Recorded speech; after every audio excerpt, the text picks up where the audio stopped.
I'm Carol Roth for Goldline. Today I'm discussing how just because it hasn't arrived yet doesn't mean the recession will be a no-show at the party either.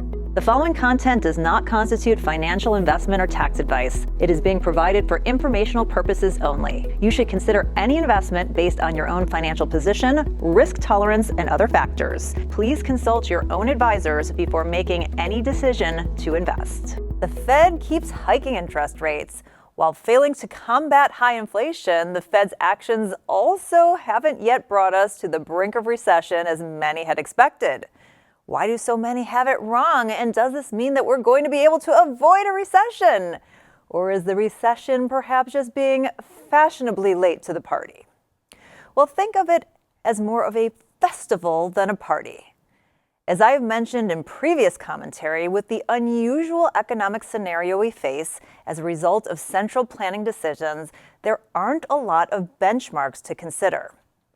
The Fed bringing the proverbial punch bowl to the party, that is, nearly a decade and a half of suppressed interest rates, was unprecedented, as was turning off a third of the economy in 2020, not to mention the excessive money printing that juiced up the Fed's balance sheet to around $9 trillion.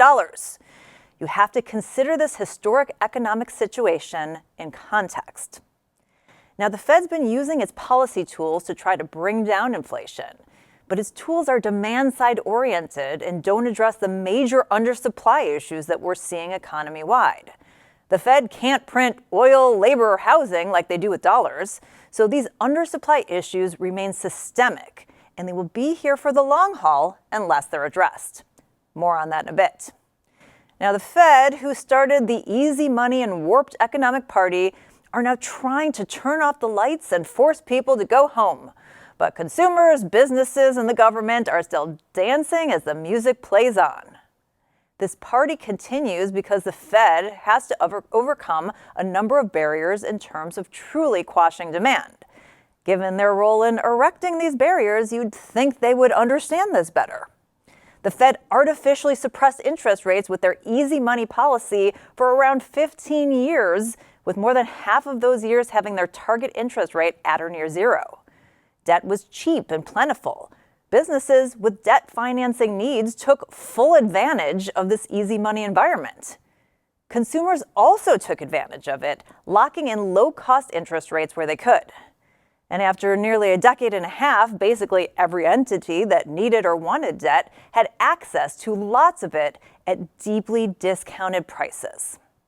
With debt needs locked down, the Fed's raising of interest rates, which in a normal environment would create meaningful blowback from increasing cost of capital, doesn't have the same impact. Today, the Fed's rate hikes will take longer to cycle through the economy.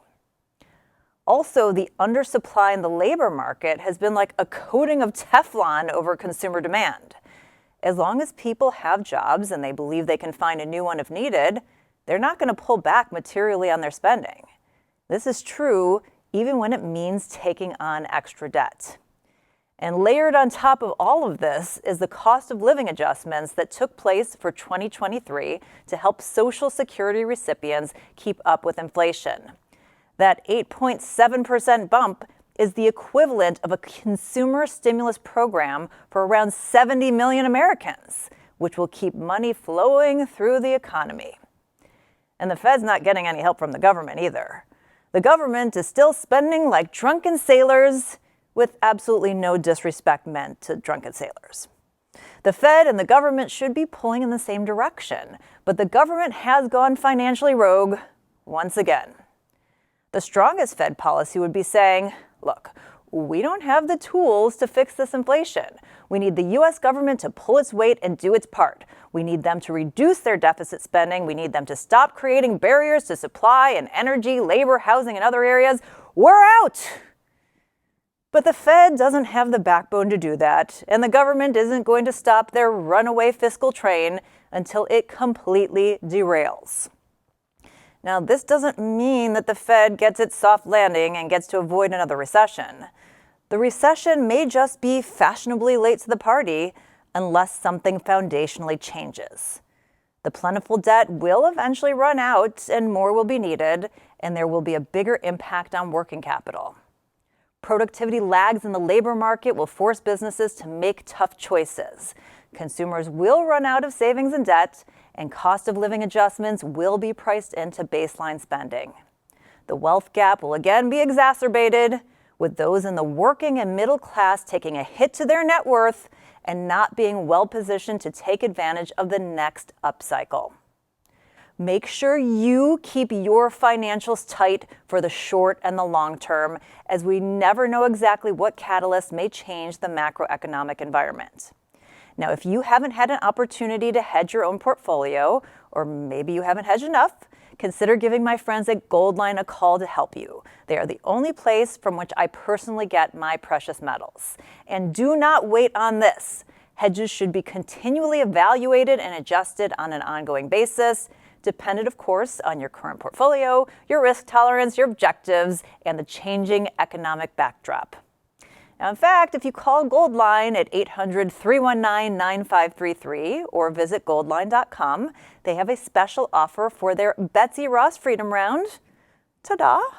Designed by yours truly and exclusively available through Goldline. With a qualified purchase, you get 1 copper Betsy Ross Freedom Round for free with every silver one that you purchase. That's 800-319-9533 or goldline.com. The economic environment at home and abroad has been historic, and the outcomes don't have great benchmarks and parallels to draw from. Be prepared for all outcomes and know that just because the party continues today, it doesn't mean it will continue tomorrow. I'm Carol Roth for Goldline. I'll see you next time. The views and opinions expressed in this video are those of Carol Roth and do not necessarily reflect the views or positions of Goldline or its parent company or affiliates. These views and opinions may have been previously disseminated in other media.